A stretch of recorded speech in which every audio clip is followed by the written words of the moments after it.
Hi കൂട്ടുകാരെ, എൻ്റെ പേര് മീനാക്ഷി. എനിക്കിപ്പോൾ 15 വയസ്സായി. എൻ്റെ രണ്ടാനച്ഛനിൽ നിന്നും എനിക്കുണ്ടായ അനുഭവമാണ് നിങ്ങളോട് ഇന്ന് ഞാൻ പറയാൻ പോകുന്നത്. എൻ്റെ അച്ഛൻ്റെ പേര് രാജൻ എന്നാണ്.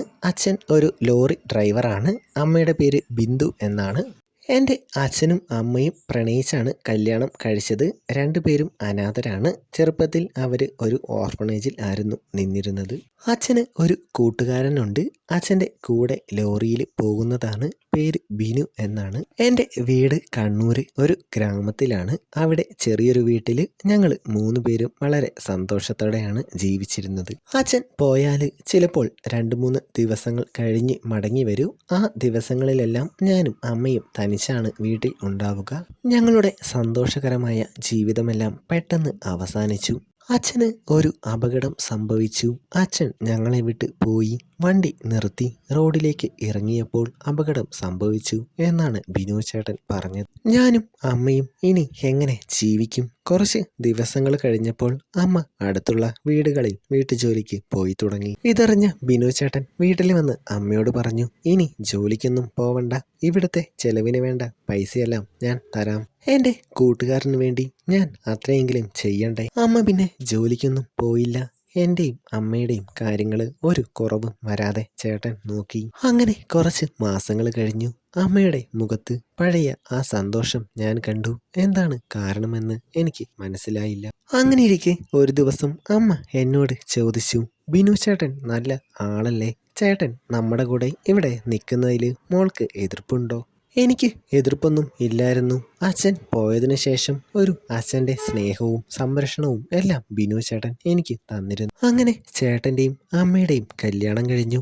ഞങ്ങൾക്ക് നഷ്ടമായ ജീവിതം തിരിച്ചു കിട്ടിയ സന്തോഷത്തിലായിരുന്നു ഞാനും അമ്മയും. കുറച്ച് വർഷങ്ങൾ കഴിഞ്ഞു. എനിക്ക് 13 വയസ്സ്. ആ സമയത്താണ് ഒരു ദിവസം അമ്മ തലകറങ്ങി വീണത്. ഞാനും ബിനുവച്ചനും അമ്മയെ ഹോസ്പിറ്റലിൽ കൊണ്ടുപോയി. കുറെ ടെസ്റ്റുകൾ ചെയ്തു. അമ്മയ്ക്ക് എന്തോ വലിയ അസുഖമാണ്. ഈ അസുഖം പൂർണ്ണമായിട്ടും മാറാനുള്ള മരുന്നൊന്നും ഇല്ല. കൂടിപ്പോയാൽ 1 വർഷം കൂടെ അമ്മ ഞങ്ങളുടെ കൂടെ ഉണ്ടാവുകയുള്ളൂ എന്ന് ഡോക്ടർ പറഞ്ഞു. ഞങ്ങളുടെ ജീവിതം വീണ്ടും വേദനകൾ നിറഞ്ഞതായി. ഞാനും അച്ഛനും അമ്മയെ നല്ലതുപോലെ നോക്കി. ഇപ്പോൾ അമ്മ മരിച്ചിട്ട് 6 മാസമായി. ഞാനും ബിനുവച്ചനും മാത്രമാണിപ്പോൾ ഉള്ളത്. എനിക്ക് ഒരു കുറവും വരാതെ അച്ഛൻ നല്ലതുപോലെ നോക്കുന്നുണ്ട്. അങ്ങനെ ഇരിക്കെ ഒരു ദിവസം രാവിലെ ഞാൻ എണീക്കുമ്പോൾ എനിക്ക് ഒട്ടും വയ്യ. കൈക്കും കാലിനുമെല്ലാം നല്ല വേദന. പനി വരാനുള്ള ലക്ഷണമാണ് എന്നാണ് അന്ന് ഞാൻ വിചാരിച്ചത്. അത് മാത്രമല്ല, ഒന്നിന് പോയപ്പോൾ പൂവിൽ നല്ല പുകച്ചിൽ ഉണ്ടായിരുന്നു. ഡോറ് തുറന്ന് റൂമിലേക്ക് ചെന്നപ്പോൾ അച്ഛൻ ചായയുമായി അവിടെ നിൽപ്പുണ്ട്. എന്നെ കണ്ടതും മോൾക്ക് സുഖമില്ലേ? പനിയാണ്, ആശുപത്രി പോണോ എന്നൊക്കെ ചോദിച്ചു. ഏയ്, കുഴപ്പമൊന്നുമില്ല അച്ഛാ, കൈക്കും കാലിനും ചെറിയ വേദന, മാറിയില്ലെങ്കിൽ നാളെ ആശുപത്രിയിൽ പോവാം. പിറ്റേ ദിവസം ആയപ്പോഴേക്കും വേദനയൊക്കെ മാറി. വിചാരിച്ച പോലെ പനിയൊന്നും വന്നില്ല. അതിൻ്റെ പിറ്റേ ദിവസം രാവിലെ എണീറ്റപ്പോൾ അതേ അവസ്ഥ. കൈക്കും കാലിനും നല്ല വേദന, പൂവില് നല്ല പുകച്ചിൽ. ഞാൻ ബിനുവശൻ്റെ അടുത്ത് ഒന്നും പറഞ്ഞില്ല.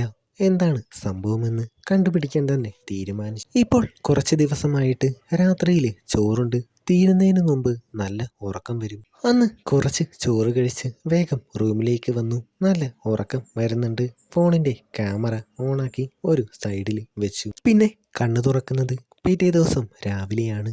ഇന്നും അതേ അവസ്ഥ തന്നെയാണ്. ഞാൻ പതിയെ എണീറ്റ് ഫോണെടുത്ത് നോക്കി. വല്ലാത്തൊരു കാഴ്ചയായിരുന്നു.